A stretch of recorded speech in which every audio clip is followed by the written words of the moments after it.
Some people just don't get you. They never will. And some just never have intentions on understanding what's going on with you. So how is life treating you? Hey guys, welcome to Lovely J Podcast. This is Coco. Today we're going to be fixing a high protein meal. This is my first meal of the day because I just now came out the room. I was tired, y'all. You cannot tell me being, I know sometimes people think that if you're a stay-at-home mom or stay-at-home grandma, that, you should not get tired of anything. But physically wise, it can be, those times when you don't get enough rest in. And so I got my rest in today on Saturday. It's Saturday. I got my rest in real good. I'm refreshed now. I'm up. And I want me a good high protein meal to eat. And it's going to be a chicken omelet. Oh, you know what? I just thought about something. And I already got peppers that's already pre-cut from the frozen section. I'm going to go get some of those going to my omelet. I got some cheese, and I got a can of this Great Value chicken breast. And this little small can I got, and this is why I like it. It's one serving. One serving. This 5-ounce undrained is one serving, and it's 100 calories. That's a lot of chicken meat to me. Let's see. It's 22 grams of protein. And my nutritionist at the time put me on to this. I need to go back and see her. Y'all keep me minded. Keep me minded to make my appointment with the nutritionist again. Because now I see the thing she was talking about. Let me get these peppers.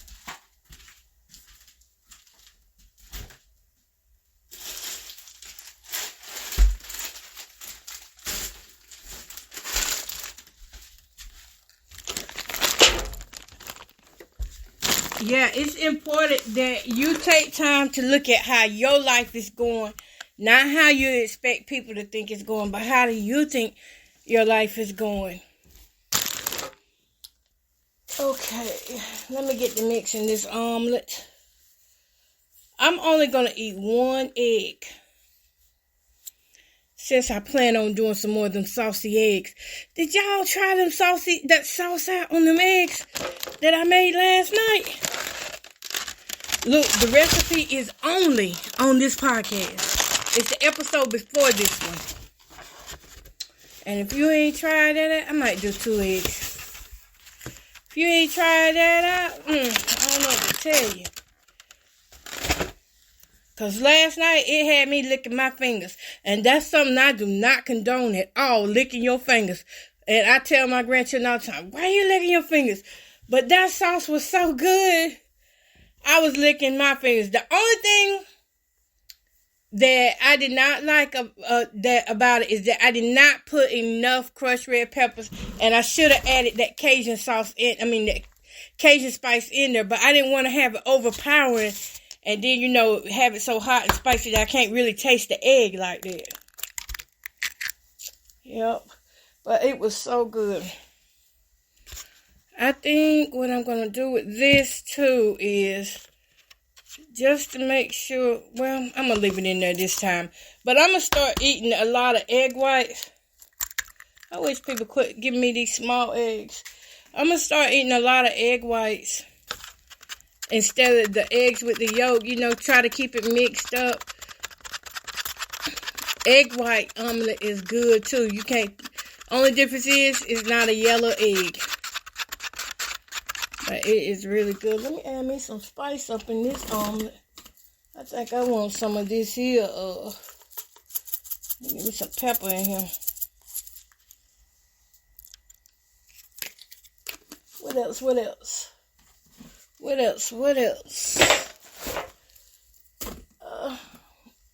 Look, garlic powder ain't gonna hurt nobody. And onion powder. I'm going to add my chili powder after it cooks.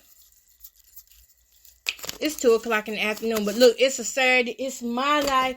My body know what it needs. If it needs sleep, it needs sleep. Y'all better start paying attention to your body. Now, do I want to add these peppers into this? Oh, wait. Choices. Life is all about choices. On a serious note, though, so many of us just went through so much after this pandemic. And I keep saying after the pandemic. I talk about that a lot because a lot of us did not even know we needed to change until this pandemic thing hit. And I don't know about y'all, but for me, it still feels kind of like we're sitting in the midst of it a little bit. Even though there's a lot more freedom, I still feel the effects of that pandemic. I'm not going to add that in there. I'm not even going to add no cheese. I still feel that effect. The isolation mode is hard to come out of. Because once you figure out there's so much to do while you're in isolation, and there's so much that need to be done, but nothing ever gets done because the majority of the time of isolation is built around trying to fix your mind. And if your mind keeps running in circles, nothing gets done. And that right there, my friend, is where we need to break that circle. We need to break that cycle of mind just running on the thought of what needs to be done without doing anything. I have another podcast on here called Hello Life. If you haven't listened to it, it's okay if you go listen to it, because it may be the very podcast to help you get back to doing things. Because for me, I had stopped doing things myself. I'm wondering, do I need something else with this omelet? Oh, no, because I'm going to do a piece of toast. Oh, I know what it was. I was supposed to be putting the chicken in here. Again, this is the canned chicken. Be careful with those lids whenever you open it. I'm pouring that water off. Don't need it. I'm going to pour this chicken right on into this oil first. And then I'm going to pour my egg over it. I'm cooking this omelet different this time. I ain't even mixing everything together like I usually do.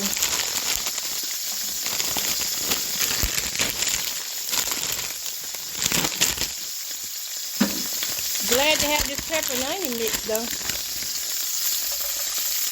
There we go. Put a few of them in there.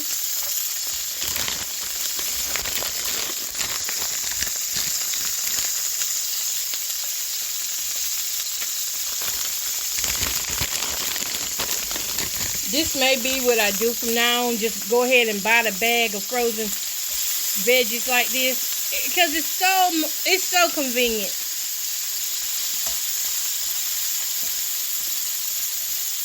Never realized how convenient it was until now.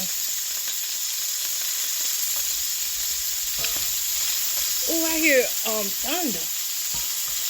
Oh my goodness, is a cloud supposed to come today?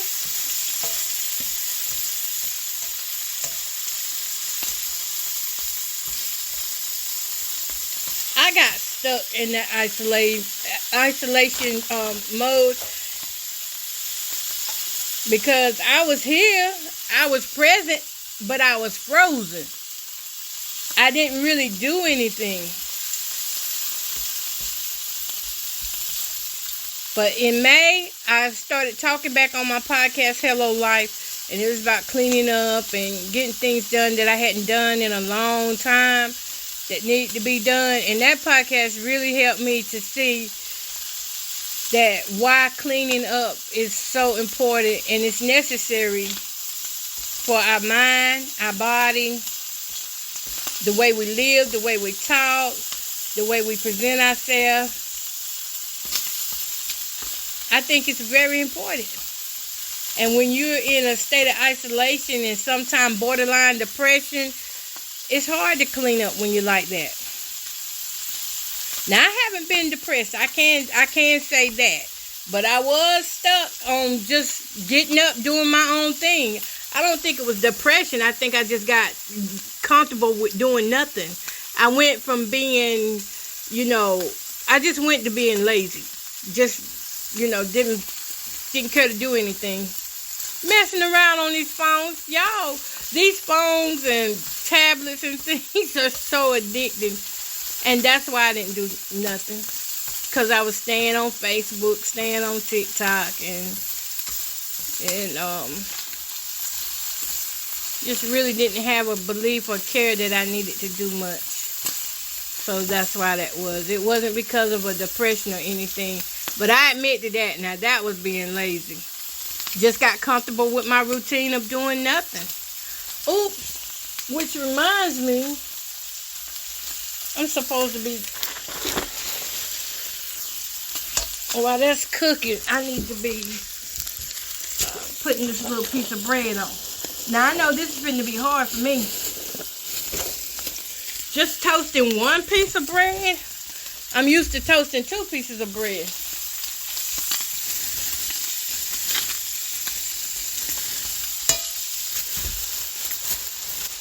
But the way that shot is set up, if I do toast 2 pieces of bread, one will have to be for now and one will be for later. Yeah, I can do that. Yeah, let me do that. One for now and one for about in 2 hours. I'm supposed to have 6 small meals, I think she said. 6 small meals. So that I'm not overeating with my stomach. And they mean that thing, because if you overeat, you'll feel sick. Uh-oh. A lot of popping going on here. So I'm just going to lightly toast these. But yeah, we can easily get stuck into isolation. And that isolation can turn to depression if you don't know what to do with that time that you have to yourself. I can talk about it because I'm talking about me. I don't know about any of you, but I did go into isolation. And isolation felt like the safest place for me physically and mentally. It was a safe place for me, so I stayed there. In a sense, I was like, if it ain't broke, don't fix it. If you stay there too long, though, it's going to break.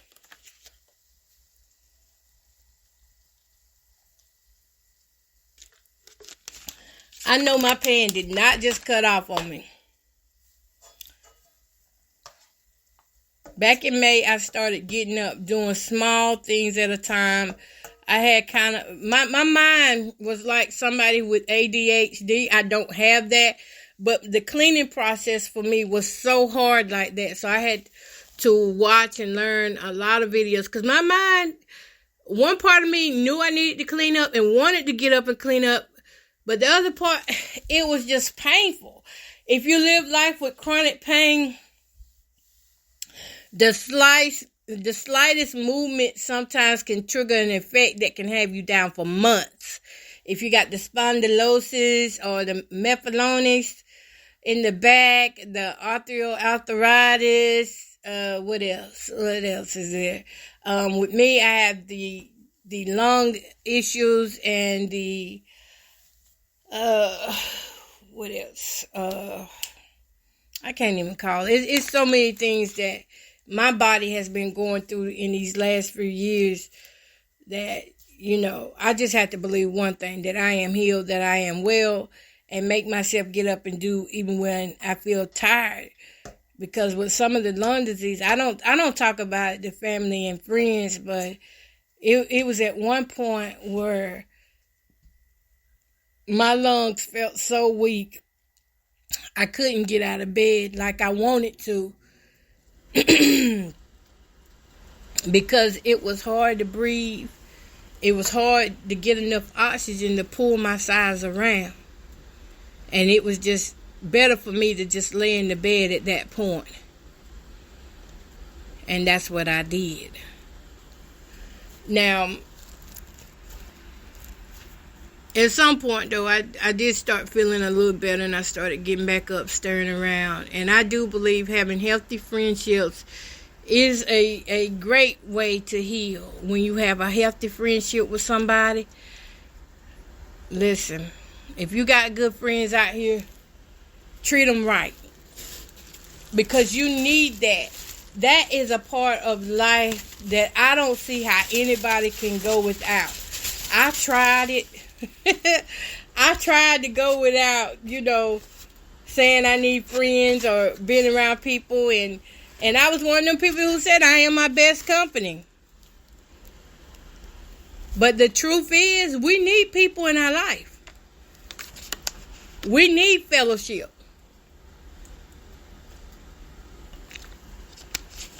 I had to get out of my prideful fear zone. And I had to get where I said, okay, Lord, I'm trusting you. I'm going to go back out here again. And I'm just going to let whoever wants to be friends with me, whoever wants to treat me right, better yet, whoever just crosses in my path, I'm going to do my best to treat them right. Whether they treat me right or not, I'm going to do my best to treat them right. Because we need that interaction. And sometimes it's not always good, but it's not always bad either.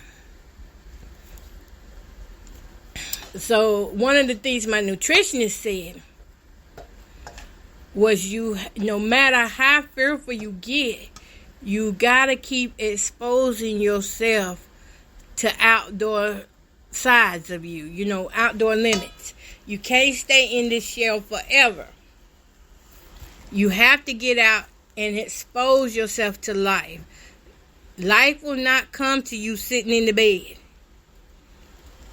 You have to get outside of your house. That's kind of like a church where the only place they, preach the gospel is in the church, and they don't never go outside the walls to tell people about who God is.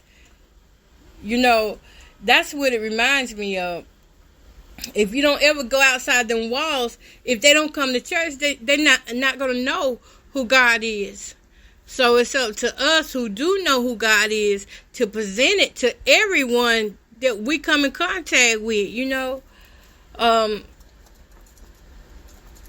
that we get out here and tell people about this good news, about this way maker, about this problem solver. We need to tell who that is. But if we're just sitting inside of the four walls of the church comfortable, that's not getting out.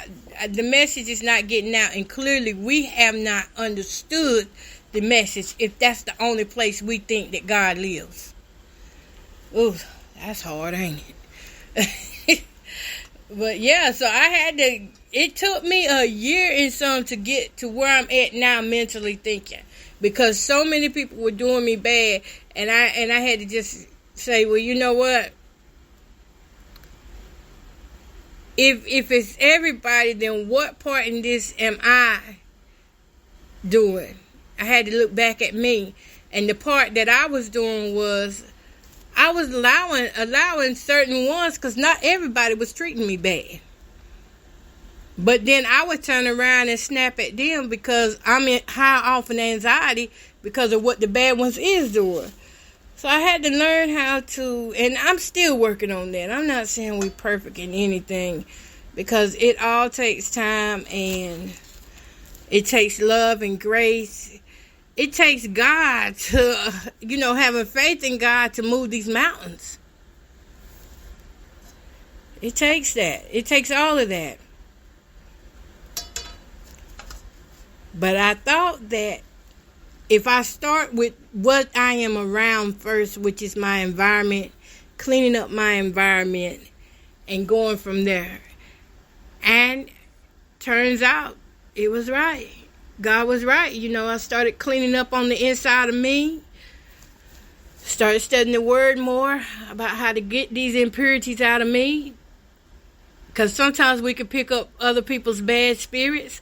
I did read a lot about my condition and things that were going on with other people. And so, some of that stuff kind of stuck in me too,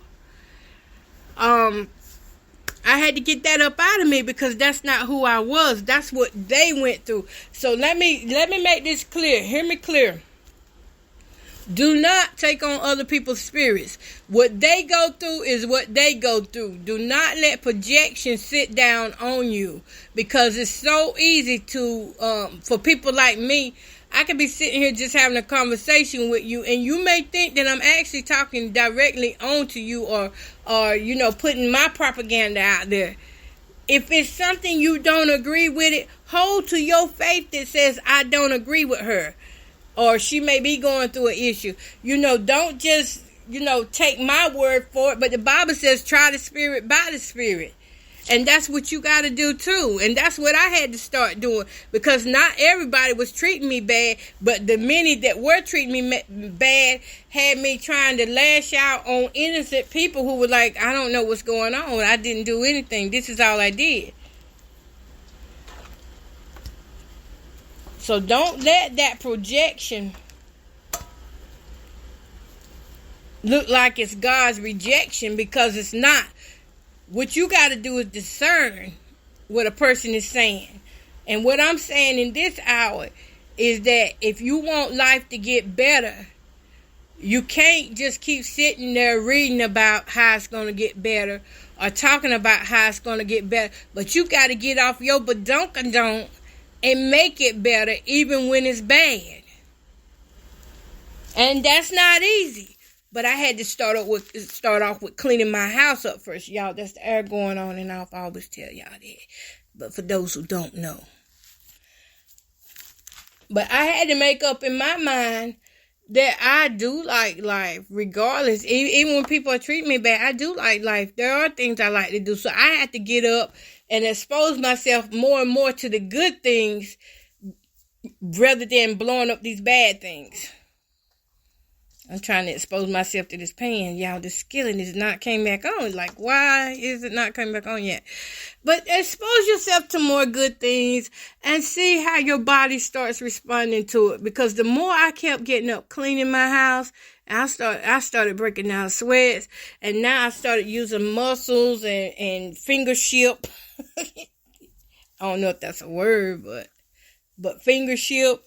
And just the more I started doing, instead of complaining about it, the better off things started getting. The better things started getting, and I started seeing people differently.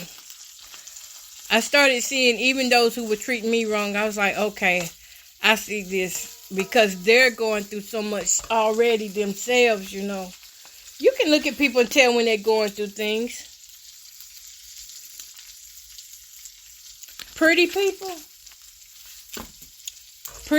those that you see them always smiling and helpful to others. But you don't see what they go home to themselves at night. How they beat up on themselves. How they allow others throughout the day to beat up on them. That's why I titled this, how's life treating you? I don't think that's what I titled it, but that's what I felt like saying. Is how is life treating you? How are you contributing to having a better life?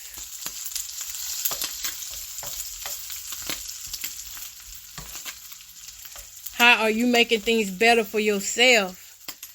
Because I guarantee you, the devil don't want none of us to even speak out against, bad things anyway. Because he feels like he need a free ride. But we can't keep letting him get free rides. Look, today is a beautiful day. Go take a ride somewhere. Go do something for you. What I'm doing for me today is cleaning up.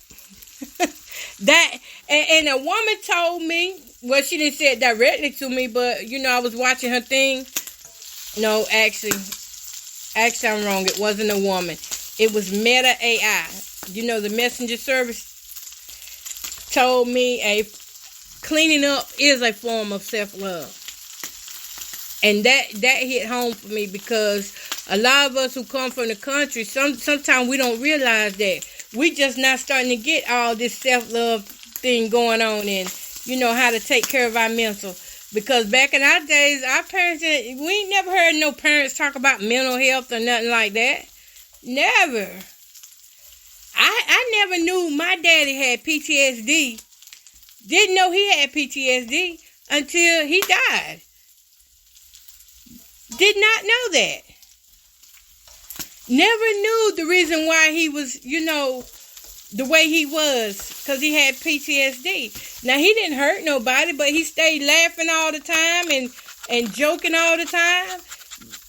But some of his jokes and laughter was dark. It was dark. Sometimes you would think it was a joke, and it really might mean that I don't like you. Or I don't like the way you're dressing around me. I don't like the way you're acting. So that dark humor is the first thing we need to deal with sometimes, is our dark humor. Okay, y'all. But listen, I've enjoyed talking to y'all this little few minutes. What I really want, do I need to get off of here, or I seriously got to get the other phone up and working, because I want to show y'all how beautiful this egg omelet is. I want to leave it flat just like it is too. You know what? I'm going to leave it. No, I'm not going to get off of here with y'all. I'm going to keep talking to y'all, because I hate to open that door and then shut it before I actually close with the point. The point is, my daddy, now I get the jokes. Now I understand why he would grab people's beard and hit them. And we just sit around and laugh about it, not realizing, hey, he just hurt another man. Even though he was a good man, that's why we couldn't recognize, some of the things that we were doing wrong. Because, if you see your parents doing it, then you feel like it's right. But now that I'm older and I had to look, I'm a daddy's girl, by the way. Don't you talk about my daddy now. I can talk about my dad and my mama, but y'all can't. I'm a daddy's girl. And the one thing that I learned from my daddy was to laugh a lot and have these jokes. But I had no idea the reason why he was laughing so hard was because he was hiding so much pain. And that he was hiding so much insecurities inside of him. And that's the first time I've talked about my daddy's insecurities. But my dad, now that I know what all this is, I can say that my dad did have some insecurities. One being financially, and because he just stayed working, always just trying to make a way. He never wanted to be without. So that's financial insecurity, when you get fearful that you're going to end up not having, and then you start overcompensating people and things. And it just passes on when we don't know any better, because my brother would later grow up to do these dark jokes the same way. These dark pranks, they're dark. Where you pull a chair from underneath somebody, an old man, and he's going to fall and get hurt, and if he breaks a bone or a hip, or it would land him in the hospital. It'll take him longer to heal than a young man. But it was dark things like that, But it's normal. That's why he didn't see nothing wrong with it, because that's what we were normal and used to. And those are some of the things that I was, as I was cleaning out my house, every time I threw trash away, and this is how good throwing trash away is for you. Every time I cleaned off a counter, every time, and it's going to come back. It's going to keep coming back, so you got to keep throwing it away. But every time I cleaned off something and I saw the beauty in it, it was amazing. And in those moments, I realized that, hey, girl, we can't change our past or anything, but we could try to do better for us and by others right now. And so cleaning up helped me to get back on track this time. That's what has helped me. And getting up, moving around. I'm back working out now. So how's life treating me now? Life is okay now. I don't feel like I'm in a crisis mode. I don't feel like I'm depressed or anxious about anything. I feel like I want to explore. You know, I'm thinking today, I had one thought on my mind, but then my mama called me, my mama Gloria. She called me and she was like, oh, you know how normal that sounds to say that now? Mama Gloria. It sounds real normal now. Before, it was so far-fetched and uncomfortable to say, but it's okay now. Because I've made peace with all that. And it, like I said, it takes time. But I've made peace with all that. But she called me and she was like, girl, you want to go out to eat? I said, I do, but I got some things I need to do today. And I do. I got some, y'all look, I can't let this house go another day. I really need to clean it up. And I said, if Lord willing, I'll pick you up, take you out to church, and then we can go out to eat tomorrow. And that's, she looking forward to that now. One thing about it, she started looking forward to something. She looking forward to it. So that's what I'm going to do. I'm going to take her out with me tomorrow and have a good time. Go do some church, and then, you know, I don't know where she want to eat at, but I'm pretty sure she'll let me know. Because one thing about Mama Gloria, she love to eat. She love that. All right, y'all. Peace, love, and happiness. I'm going to hope to have a video up of this chicken omelet pretty soon. Share with y'all some some of the foods that I'm eating now to aid me in my weight loss. I don't know if I've lost weight, but I feel my body tightening up. And like my core, it's my core I'm starting to feel, you know, getting that strength in that core. I'm starting to feel that coming back, and that's a good thing because that's helping me carry my body. I had a therapist once tell me that, you know, if your core is weak, you can't carry yourself. You can't carry the weight. I was like, what? This was years ago, by the way. First time I ever had therapy on my back. About 20-some years ago. She said, if your core is weak, you cannot carry the rest of your body. What am I getting at? That's the same thing with our life. If you do not carry that belt of truth around you, whether it's pretty truth or ugly truth, because we got some bone, dry, ugly truth in our closets that we living with now, that we're constantly creating day by day. Just like I said, isolation turned to depression, and then some days when I wasn't depressed, isolation was my excuse to not do nothing at all. When we start addressing those ugly truths and glorifying the good things over these bad things, man, do you know what the posture's going to be like? Upright. We are able to carry what we're going through in life when we address things and look for the truth in them. Find that truth in it. So that belt of truth comes from that full armor of God. And if you don't have the belt of truth, it knocks down everything else. Everything else that's in the armor cannot stand without the belt of truth. You can have the breastplate. You can't have the breastplate of righteousness and not be a truthful person. You can't have the helmet of salvation and you're out here gossiping and slandering on other people. You know, so all of that goes together. And I made up in my mind, for God I live and for God I will die. Because He has done so much in my life right now.